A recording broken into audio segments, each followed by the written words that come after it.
second question. She nervous. Okay, when was the last time you celebrated yourself? Honestly, before I sent you the question, I probably should have thought about it because I think that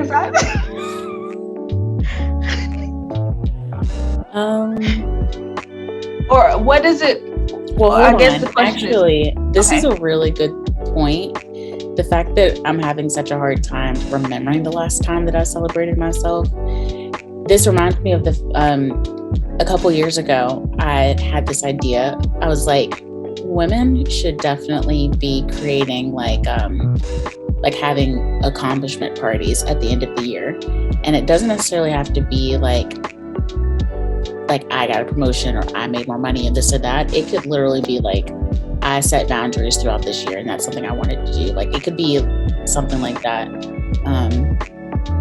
I think Carrie, one of my mentors, she mentioned this a few years ago and I never have stuck with it, but I guess maybe because it's January, I can do it now. But she was like, keep track throughout the months of the year of like good things and cool things that you did so that at the end of the year, you can feel like you can look back and review. And like every December, I get to the end of the year and I'm like, yeah, I did like a few things, but like, okay. But like I think if I really sat down long enough and had actually kept track of things that I did and fun things I went to and stuff like that, then I'd probably be able to more easily celebrate myself. The thing that comes to mind, oh gosh, of the time I celebrated myself most recently, one of my goals was to really dive into doing like my freelance work, doing strategy and like design work. And so I had told myself that I wanted to have like a certain goal per month of like income. And I hit it for like November, December, January. And I think that's like a big, huge deal thinking about it now, because it's not easy to make money really especially when you're starting out. So I'm very proud of myself. I think that's something that I didn't actually celebrate myself for, but I am proud of myself for. Now, February, March, I don't know, but look, you should be, because that is a big step. Like that's a big deal. And you know, for me, the last time I celebrated myself, I'm not sure, but what I do is like you said, write down accomplishments.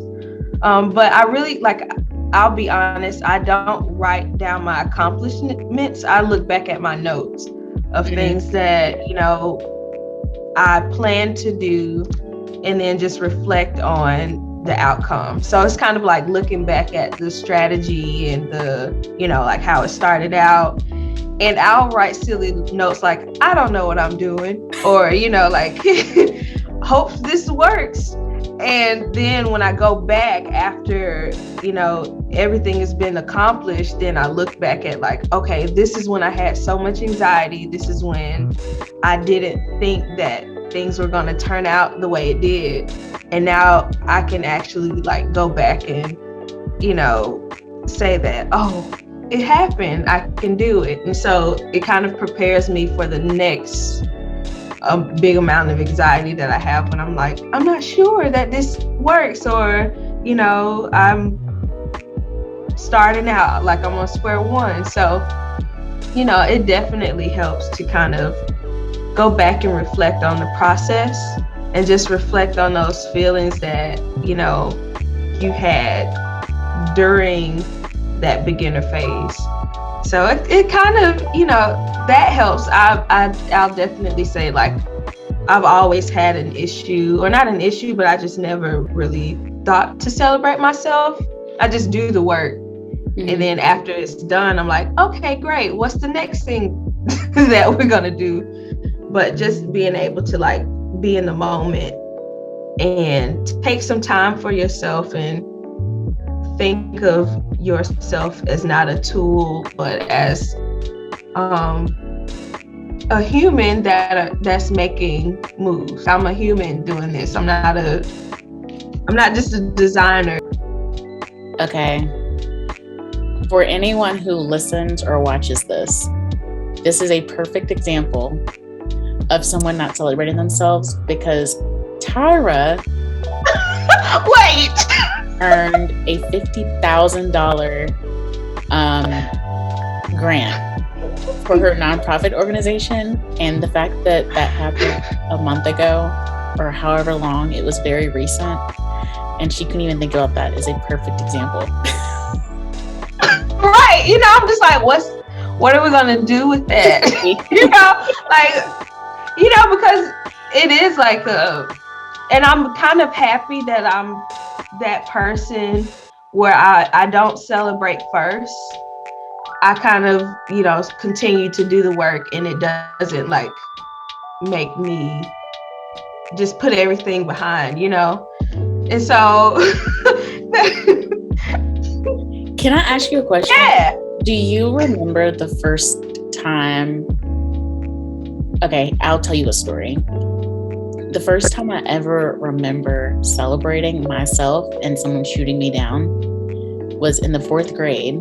My teacher in the 4th grade, like, did y'all ever do like speed drills where you would do like multiplications, but you would stand, it was like around the world multiplications where you'd stand next to the person next to you, and the teacher would call out multiplication table, or like, and then you would say, and if you won, then you would move on around the world, and then yes. if you, I remember I hated that. I got all the way around the world that entire class, and it was this little boy, it's like a little white boy. I beat him. He was like the last person, and I remember being like, yes!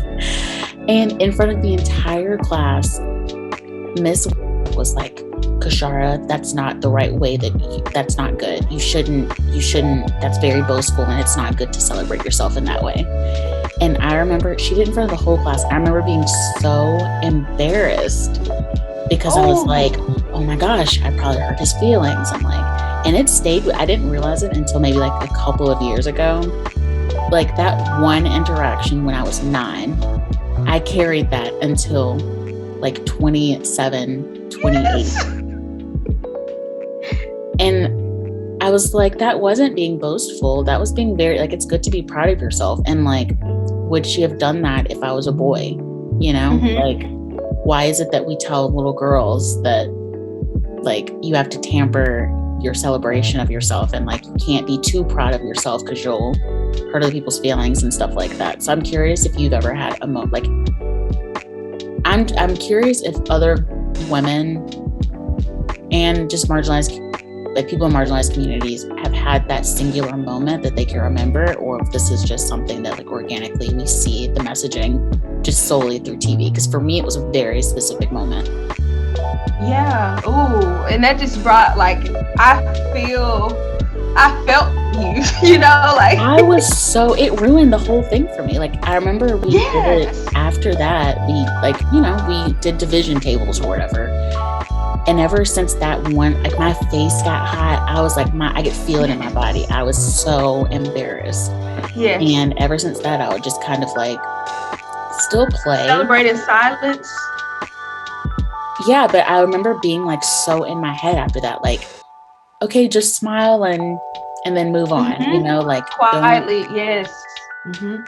And I think that happens to so many people, Yeah, and I'll say like, even for me now, like I hear like a lot of great compliments, like you are amazing, wow, you're doing so much, you're a rock star, but for some reason I tell myself like, don't celebrate too much, because the time you waste celebrating, you could have been perfecting this, because there's always someone better, and so like the idea that I can't really truly celebrate because there's someone else out there that could like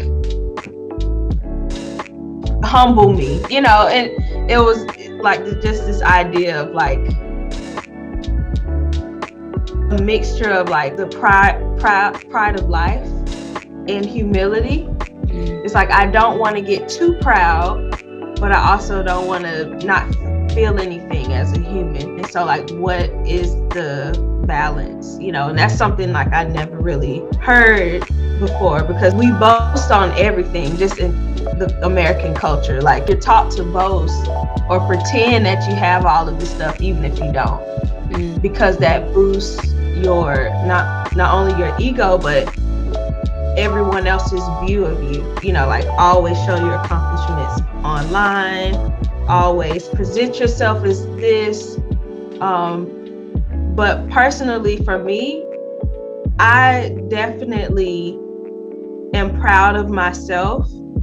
But there have been experiences that just kind of make me just like, I tune it out. I use working as just a way to deflect from my actual, you know, sitting with myself. You know, like even with the grant, there was messages saying that you didn't deserve this. And I really had to like sit down with myself and process my gift and why I started my organization. And then also say that God did this. There's no human being that can tell me what kind of gifts God gave me.